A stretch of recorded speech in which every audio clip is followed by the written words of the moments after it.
LEGO is releasing a WALL-E and EVE set for $70 with 811 pieces on September 1st, 2025. And this is interesting because compare this to the original LEGO WALL-E set. Some people may call this a case of shrinkflation. The original is a $60 set from 2015 with 677 pieces where most of the build is WALL-E, while this one has 811 pieces for $70 and there's not just WALL-E, there's EVE and Mo. But it is pretty damning to see just the size differences between these. And don't worry, I didn't forget about the Brickhead's WALL-E. That 10-year difference definitely meant that this new one has more detail. Notice how the front has more printing on the new version with some interesting printed pieces where you have 3 2x3s as well as a larger tile for the top. And both have that WALL-E logo at the bottom. Notice how the newer one has rust to those printed tiles. I'm glad this doesn't use any stickers because I originally feared that this set would use stickers. As for the sides, they both have similar tread builds, this one using much smaller treads. But there's also more articulation with the newer version. Notice how the original version you could only move left to right for the arm. This newer version has left to right, but they also have that bottom section there, and I really love the slotting of this build. It's a very clever build that is also very sturdy. I would also say, taking a look at the center of the new one's back, there's some more texturing there, which I appreciate. Keep in mind, the original release didn't have the right head build where it would be a lot more unsturdy, which is the version I have on display here because I never got the replacement parts or instructions. But I really like the new one's use of a ball joint for the base there, which just gives it more articulation and it also feels a lot more sturdy. The design for the eyes are printed this time around, which I've seen some people have a problem with, and I was like, it looks good. I don't know what people are talking about, but then I swapped it to just those black bumper pieces that the original one used. Yeah, I honestly kind of think that one's better. But hey, it's LEGO. You could easily do that. So I think the new one is more sturdy, more articulated, and has better details when you look close up, so those intricacies. However, I do think I like the original one's sizing a lot more. And I kind of wish we just got a more expensive set with all the characters of this set upscaled. However, at $70, this is still a great price. Regardless, as I pointed out earlier, some great printing at that front there with those tile pieces. As for the eyes, again, some nice posability with the use of that ball joint. I like the studs not on top technique to get the shaping of the eyes. I like the curvature for the head. Notice that you could move those eye sections up and down as this has a Technic pin configuration that works well. I just wish we didn't have that stud exposed. That's something the original one did better. I also love how they use that new piece from the F1 blind boxes for the back wiring this time around. That works really well, and there's another great usage of that piece later on in the set. The side arms of this new version has tile printing, which wasn't in the original version, and I actually do like the build for the arms better here, where the original one just had a little bit of a flimsy tile design, and this one just looks more solid in my opinion. The 2 points of articulation is excellent with those miniature ball joints, the middle section and then at the end. And the smaller modified 1x1 clipped fingers are a little bit more sturdy than the use of the panels in the original one. The treads are better for display than movement on a flat surface. And yeah, like I said, this uses the smaller tread design. I think it's 28 for both sides. Again, the slotting for the arms not only is sturdy, but very smooth. And it just allows for more movement than that original version. Keep in mind, both versions of WALL-E have a flap that opens up.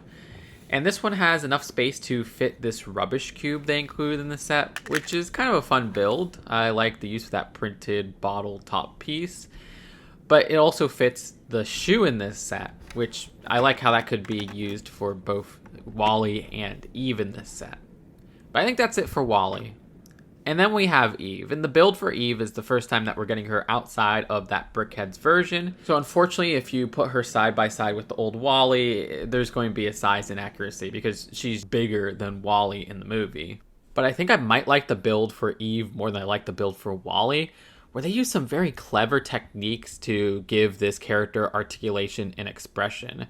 I love how they build the arms here, which is a connection of this 1x2 modified ball joint and receiver. And not only do you have the posability of having the arms stick out all the way, which gives it some articulation to get different poses and things like that. But you can also slot it back inside, and it's kind of crazy how smoothly that fits inside. And I like the newer use of those ridge pieces at the bottom, which makes it look great from the side as well.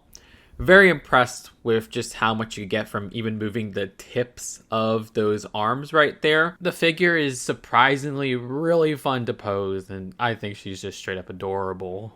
Regardless, the body for Eve looks very smooth on both sides, the front having that print, which is nice to get. As for the head for Eve, there's some nice articulation at that center base, which you can see the configuration inside there. Are the underside colors of the head a nod to the Luxo Junior Ball? And the design for the head has that use of the quarter dome piece, which one of them is printed for the face design, and that works excellently as well. And her front belly part also removes, where you could easily slot in the shoe. The build for the boot is another very well thought out build. I absolutely love the roundness that they have going on with a mix of studs not on top techniques. Like, this is just an excellent boot build. Of course, you got the plant at the very top. And compare that to the previous two versions. And yeah, this is more close to the Brickheads one on the right. And keep in mind, she also has that build for the translucent display stand, which works great as well. Finally, there's Mo, which was a character they didn't need to include, but I'm so glad they did. The shaping on him looks fantastic as well. Like, I love the angles that we got at the side right there. The head is once again connected with a ball joint, and you could get some nice rotation there to give some different expressions just by moving the head. And the design of that brush part, you can move up and down, as well as that center part, which is a lot of fun.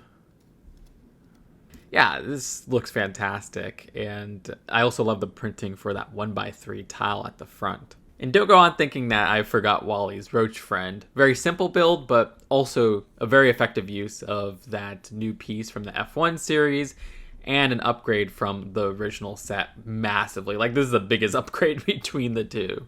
So the original WALL-E set came out 10 years ago, and it's pretty sought after. So it's nice to get a new WALL-E set on shelves that isn't just a Brickheads, even though those Brickheads did slap.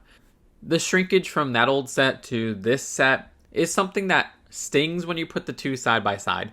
But I think if you just ignore that old set and just look at the set on its own, this isn't something where its smaller size is going to hinder accuracy to the movie or anything like that.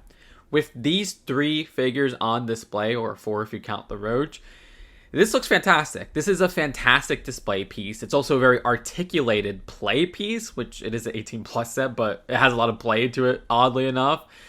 This is one of my favorite sets of the year, and I think it's one of the best deals on store shelves. Again, it's $70 for over 800 pieces and a plethora of characters.